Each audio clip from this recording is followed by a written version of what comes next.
দর্শক, এটা রামপুরা বর্তমান সিচুয়েশন দেখতেছেন। মোটামুটি দলে দলে ভালো মানুষ আসতেছে, ছাত্র আন্দোলন আরও বেগবান হইতেছে। আমরা দেখতেছি বাড্ডাগামী বেশ ছাত্র সংগঠন ইস্ট ওয়েস্ট এবং অপোজিটি আপনার ব্র্যাক ইউনিভার্সিটি এবং পাশে কানাডা ইউনিভার্সিটিও আছে। সো এখন রামপুরা থেকে মিছিল শুরু হইতেছে। সো এই রামপুরার মিছিল এখন যাত্রা খুব সম্ভবত তারা শাহবাগের উদ্দেশ্যে রওনা দিছে। এখন সবাই ওদিকে যাবে।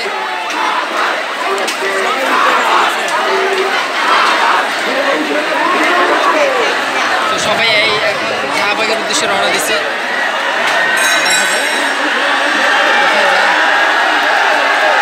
তো আমিও আপনাদের সামনে লাইভে আছি। তো চলুন দেখি আসলে আমাদের এখন যাত্রা শাহবাগের উদ্দেশ্যে।